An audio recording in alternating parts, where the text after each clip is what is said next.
Hello and welcome to Travel Tuesday, part of the Beard Bros Media Network at the intersection of culture and industry. I'm your host, Brian Applegarth, founder of the Cannabis Travel Association International and CEO owner of Applegarth Strategies, an agency specialized in the cannabis travel audience, providing consulting and marketing services for destinations, attractions, and hospitality-minded brands.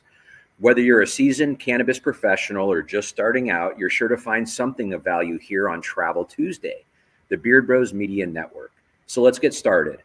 For this episode of Travel Tuesday, I'm interviewing a long-standing California luxury hospitality leader, Teddy Cabugos from Sunstone Winery and Sunstone Brands. Teddy is the president of Sunstone, a pioneering hospitality brand nestled in California's San Ynez Valley. Known for its Bordeaux-inspired architecture and sustainable agricultural roots, Sunstone has become a symbol of California's wine and travel culture. Under Teddy's leadership, the winery has expanded its legacy by innovating within the beverage industry, introducing a unique line of low-dose, THC-infused spritz beverages that serve the visitor experience and travel economy of California and other markets with tourism-based economies. With a deep commitment to sustainability and a vision for blending traditional wine heritage with new trends, Teddy is at the forefront of reimagining how hospitality and tourism can celebrate California's agricultural excellence on a global scale. Teddy, welcome to Travel Tuesday. Thanks for being here. Thank you, Brian. I'm very happy to be here. I really appreciate all you guys having me on. Of course. So let's just jump right in. Let's talk about Sunstone's legacy and the inspiration for Sunstone when it began. Sunstone Winery and the Sunstone brand has a long-standing presence in California's hospitality landscape. Can you tell us a bit about the roots of Sunstone and specifically the inspiration behind the villa's Bordeaux influence? Yeah, so Sunstone was founded by the Rice family, Linda and Fred Rice. And, Linda was kind of the visionary behind Sunstone. Fred was a developer. And so it was French inspired, Bordeaux. So when they moved to the San Ynez Valley, they were the first to organically farm grapes in Santa Barbara County, and Sunstone began. And when Linda, at first, actually, she wanted to build like a Spanish villa when she went over to France, she was on vacation, saw the ruins at different monasteries, churches, and literally envisioned a French chateau and packed it up on 47 different shipping containers, shipped it across the ocean, and built the Sunstone Villa. And so it's a very, very special place. We host weddings, events of all kinds. If you haven't been there, we would love to host you. Awesome. So we got a villa. You have beautiful sweeping vineyards. You have the kind of the contours of the landscape are gorgeous. And then you have tasting rooms and caves. Are those all part of the Sunstone experience? Absolutely. Yeah. The tasting room, which we host anywhere from 70 to 80,000 visitors a year. We have, just like you said, multiple different courtyards, expansive lawns. We just built out a cave top terrace for members and private events. The caves are pretty historical in there. We do, again, several dinners, and we've even held operas in the cave. So the possibilities when you come to that property at Sunstone are pretty much limitless, and that's what makes the place so special. Excellent. So let's talk about that state of the wine industry for a minute. As a leader in California's wine space and wine industry, what's your perspective on the current trends and challenges facing that sector? What we've noticed is over the course of the last, especially couple of years, is younger generations simply aren't drinking as much alcohol as, say, when you and I were 21 years old. Right. It's the generational shift has happened. We're actually in it from, different wellness options. And so the wine industry is being deeply affected, as well as the craft brewery and craft beer industry is being deeply affected across the entire country. It's a scary time, I think, for alcohol. And here's the issue is that's not going to just miraculously go back up. Right. We're in a different shift here. So you have to be on top of that and come out with products that these consumers are drinking for, generations to come. And even older people are drinking less. I mean, there'll probably be a lot of people watching this that like, yeah, over the last 2 years, I've really cut my drinking down. So, Right. and yeah, so you, again, staying on top of trends, but in the wine, spirits, and beer, craft beer industry, it's really, really tough for a lot of folks out there. Yeah, and that really dovetails into the trends that the travel industry has been seeing for years now of this arc that is exponential moving toward wellness and that kind of blankets a lot of the different sectors of travel, including consumption preferences. Which kind of brings us to our next question. Sunstone is again a 30-year-old hospitality and tourism brand with different kind of arms to it. And in the spirit of staying alive, you've innovated these low dose THC beverages as yet another extension of that Sunstone brand. So can you walk us through the Sunstone Spritz, talk about the lineup of different beverages and SKUs, and how each SKU was developed to support travel, tourism, hospitality, and the next era of success with Sunstone? Yeah. So first, again, back into wine industry with our tasting room, we've really tried to develop the experience, the hospitality experience for our guests, whether that's drinking wine, giving them a tour, walk around, games to play, all different types of things to do that. And now with the Sunstone Spritz as well that we developed, we looked at it when we were developing it as looking at what would our customers want, not the type of person that's walking into the dispensary want. That's why we're like, if we can develop a low dose beverage that people can sip on socially, well, this person may have a glass of wine, but your other friend doesn't drink. But if there is a non-alcoholic option that might give a tiny little bit of a buzz, they would go with that. And so again, it and if you look at again, the Minnesota market of how that's affected, craft beer, it's really saved a lot of those companies. So when we developed it, I mean, it took over a year. We were with our manufacturer and Kalen Baird and Green Rush. They're incredible, some of the best manufacturers, and I believe the best in the business. I went to his lab every day every week for a year, trying different juices from around the country, making sure the sweetness was just right. I like sweet things, but a lot of people don't, so I have to be like, what. And so I think we got right in that niche that it's not too sweet and it has just enough flavor to where it tastes delicious. So yeah, a lot went into it. And our first round, when we were using rosin THC, was, we look at Sunstone and the climate in the San Ynez Valley and Santa Barbara County overall as one of the best climates in the world to not only cultivate grapes and all other produce, but cannabis as well. And so California really has that opportunity to show the rest of the world and use the agriculture roots behind it and the brand behind California to be the leaders in this space. And that was the big thing for Sunstone is like, we have a 30-year brand. We have a destination people want to come to. Right. If we can offer both, just imagine the experiences you can create for guests, for travelers, for tourism, and you give that ability to all the other places in the region. All of a sudden you have this thriving, both thriving businesses. And also it helps your wine business too, because people come in, they may have never tried wine, but maybe now they'll become a member and take a sip on some because they like it. They like that. So again, you can intertwine it in a way that I believe, is what the future wants and the future consumer wants.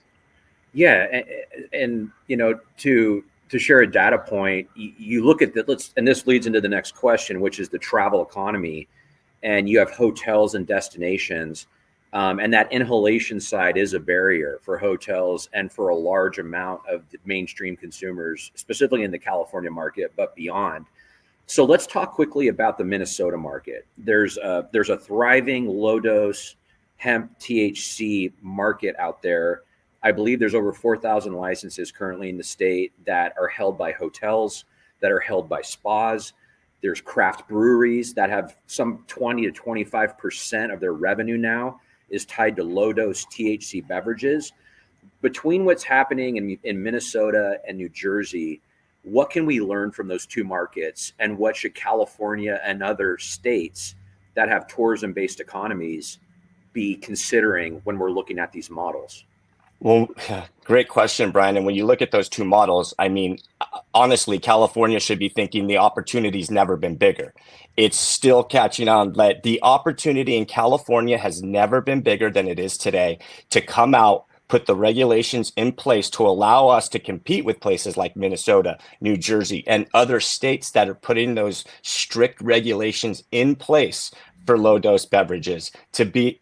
And I think California, it not only can be, but will be the global leader for low dose THC beverages for tourism, travel, hospitality, agriculture, education, experience, all wrapped up in one. It's going to lead, and every single person in the rest of the world is going to follow, and every state is going to look at California as that leader. And right now we're watching other states, lead the way. And so Yeah, I think no, I mean, again, the timing has never been better and the opportunity has never been greater. It's a win-win-win when you look at it's a win for businesses, it's a win for the government and for jobs and tax revenue. And the biggest thing, it's a win for consumers because you're giving them another option that helps people. And if you look, so if you look at the data behind it and what it does for people with Crohn's disease and cancer and all these other things that they're taking, pills every single night to try to go to bed, replace it with a low dose THC beverage So anyway, it's a big opportunity here. Yeah, a big pillar of the cannabis legalization movement historically has been safe access. And that original movement in a large way was grounded in patients. To your point, you're mentioning kind of the ailments that cannabis has addressed for a long time. And, as things evolve, to be able to meet the moment with these low dose THC beverages and look at that safe access strategy through a new lens. And, just to vocalize kind of my point of view, which is biased toward tourism travel, but that safe access initiative is important. And that includes safe access for people that don't want to be around smoke, inhalation, and safe access for people that might not want to go into a cannabis dispensary or lounge because they still have stigma. They assume that you're going to be around smoke, and they frankly don't want to be around the culture because they don't identify with it. But how do we keep inviting people in and creating safe access points? And I am very passionate about low dose beverages as well as topicals and other non-inhalation applications in hospitality and tourism, because that is what's going to unlock this next frontier of mainstream adoption. With that, I'll get off my kind of pedestal, but it's important that people understand that we don't lose safe access for people. It's important. Again, it's spot on. And that's the thing that, I kind of didn't get to when you asked the first question of why developing the low dose beverages and looking at kind of our clientele and saying, hey, 99% of these people would never walk into the dispensary. How do we get cannabis in front of them if they're never going to go into a place? They're not going to go into a place where they're going to have smoking. And look, I love smoking, but the thing about it is 80% of the country doesn't want to be in a place where they smell smoke. And you have to, again, where are those consumers that you want to attract? And that's why I think it's a big shift to be able to cater to that. And the beverage sector it eliminates that issue. And I always felt like that's going to be the biggest issue part when we get around legalization and, consumption laws and all those types of things. Yeah. So tying this back into Minnesota, you see people that hold these THC hemp licenses, hotels, spas, and beyond. It's a new tool in the toolkit for revenue generation while providing safe access for consumers through that experience economy. With that being said, how do you see Sunstone's low-dose THC spritz contributing to California as a destination in hotels, tourism, and hospitality sectors? Your vision, where should we be seeing this in the tourism and hospitality industry, because you're part of that industry? Yeah, well, I talk to hotels and all the time, but the food and beverage reps and all that stuff. And I say, how are your mini bars in each of your rooms? Like, how's the alcohol sales doing? That's a huge part of the hotel's revenue, is just their mini bars in their hotels. Now, all those are down. Now, if you were able to replace those with a couple THC beverages, you think about that time, in every single hotel, every single nightclub that people are buying champagne bottles. Now you can offer this. Every single pool party, offered at your resorts.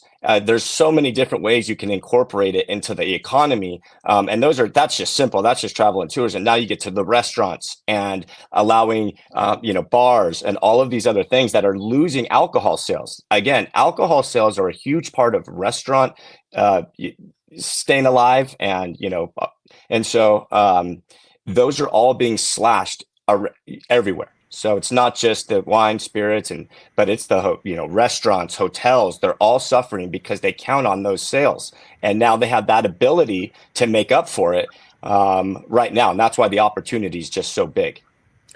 Yeah, and the travel industry talks often about destination marketing, of course, but also destination stewardship and destination development and evolving to meet the moment in a data-driven way with new trends. And to your point, the younger generations are choosing non-alcoholic beverages and low-dose THC products. So adapting as a global travel industry to be able to accommodate those consumers and those visitors in 21 and up spaces seems like the next natural progression to creating safe access and to empowering this new exciting kind of beverage category. Yeah. So now pivoting a little bit to the experience economy is a phrase that's used a lot in the California travel industry and at the national stage of what is the experience economy, which is a very different monetization paradigm and model than services, products, or commodities, right? And we're in this birth of the THC experience economy, which is a really, really exciting place to be. I want to point out that when you look at hospitality, imagine a world where the only coffee available in hotels, attractions, events was decaffeinated coffee, non-caffeinated, or non-alcoholic beer. Essentially, that's what's being discussed right now when it comes to hemp and cannabis.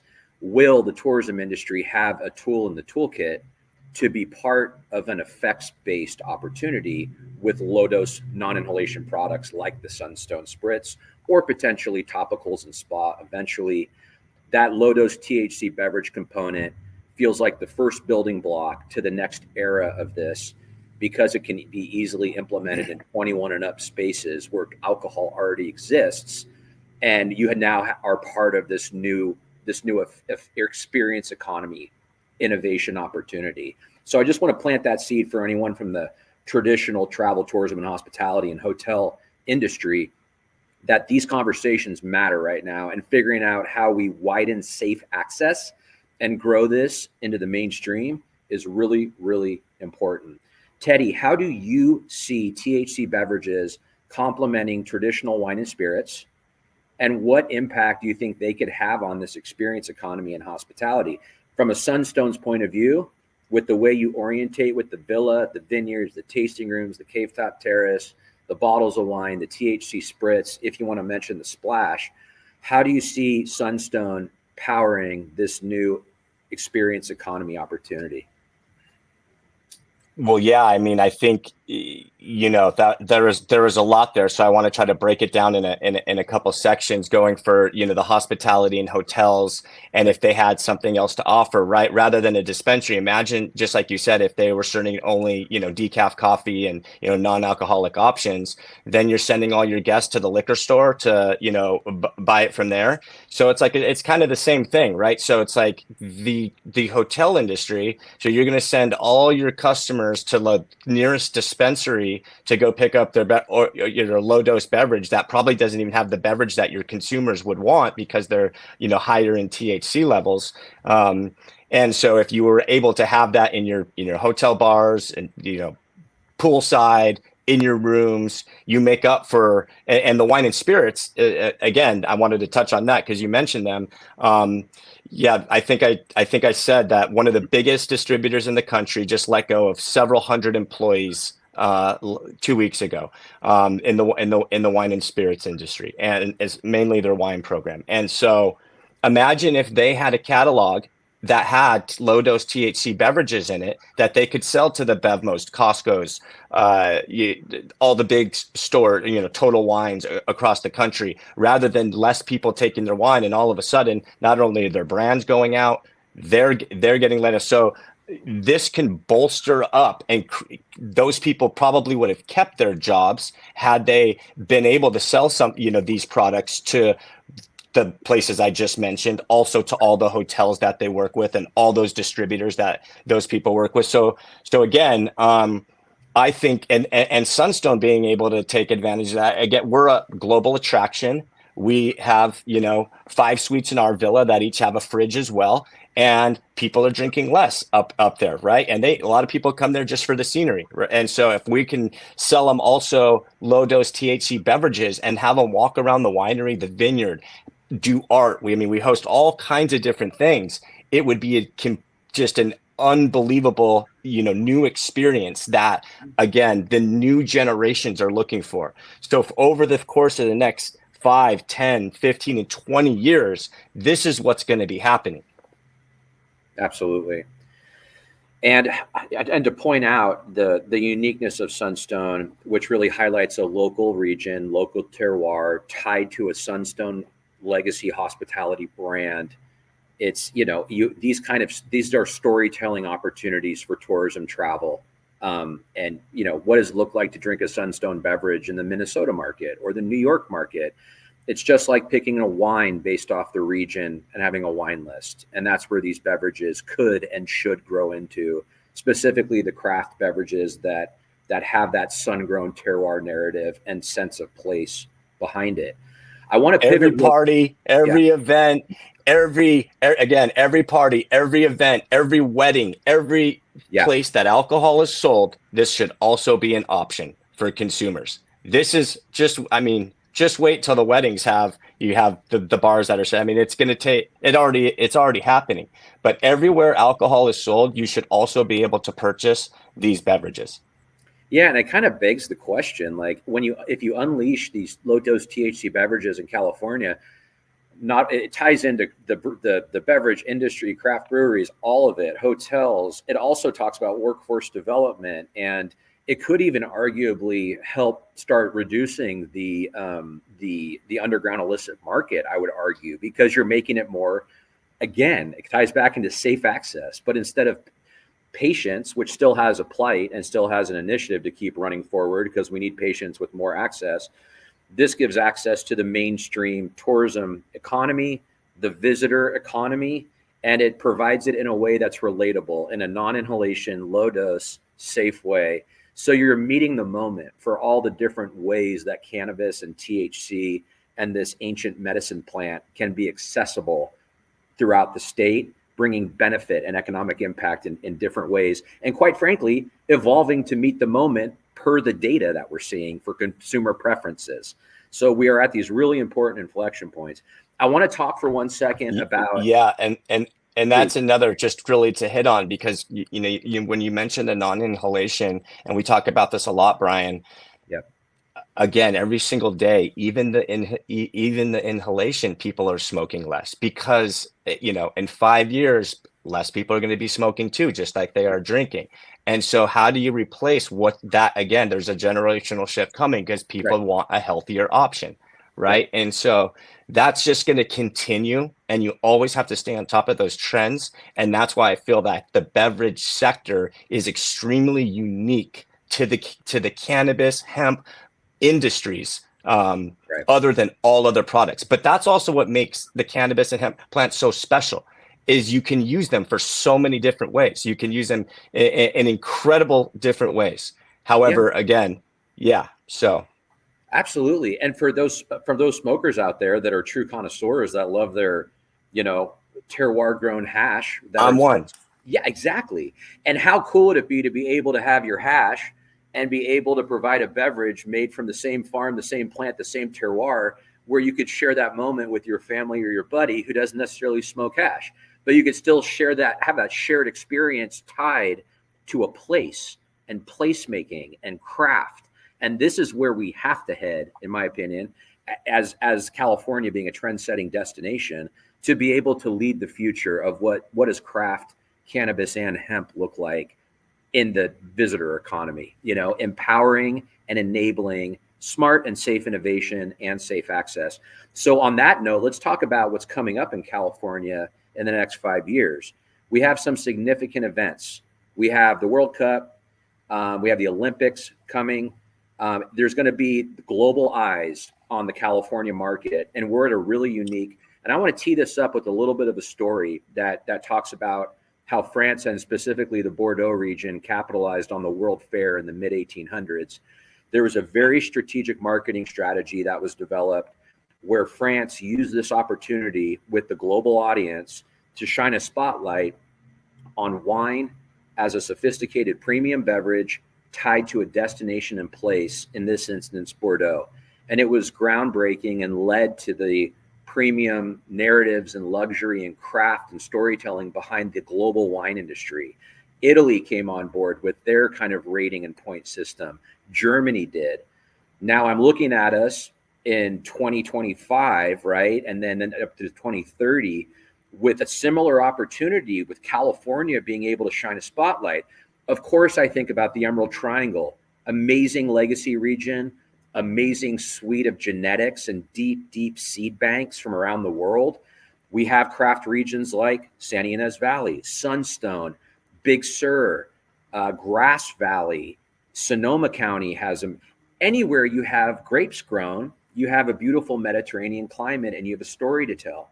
So with that being said, Teddy, with all these global kind of stage events coming to California, how do you see California potentially leveraging what's on the horizon here to uplift the community vitality of California residents, including visitors, and just propelling economic growth and evolution?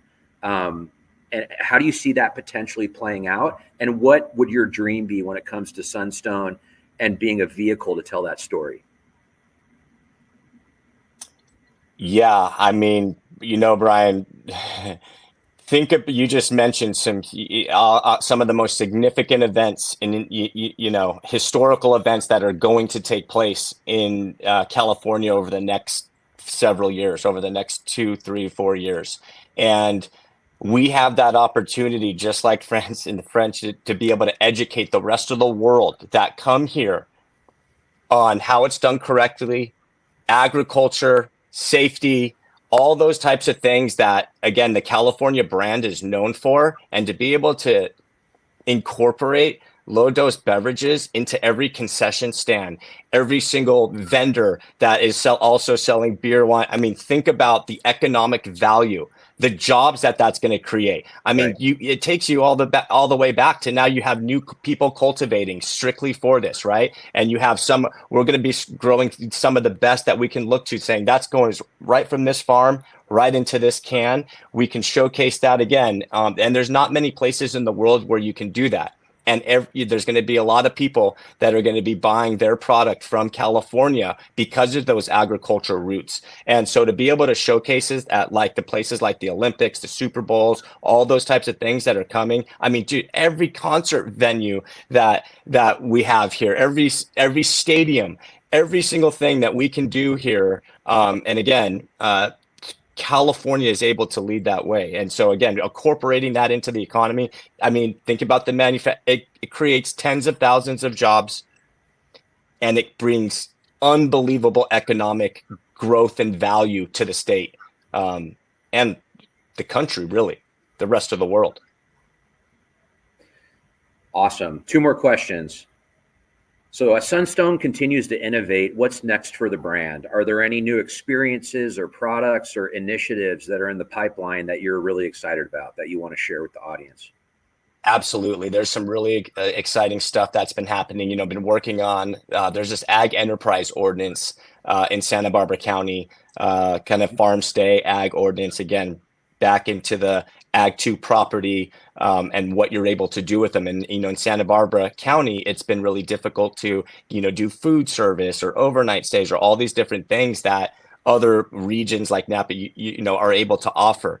And so with the new ag enterprise coming into effect in 2025, we're going to be having Sunstone food. We're going to have food service, overnight stays, new option, we're building out some really, really special things, and being able to use this ordinance again it's for travel and tourism. Right. It's to be able to bring tourists from around and let them experience things from all sectors of that property: food, wine, staying overnight, all of these things incorporated. And when you're able to add the THC beverages to that experience, think about it. And so that's why in Santa Barbara and at Sunstone, it's an extremely special time. I've never been, more excited going into a year than we are this year. And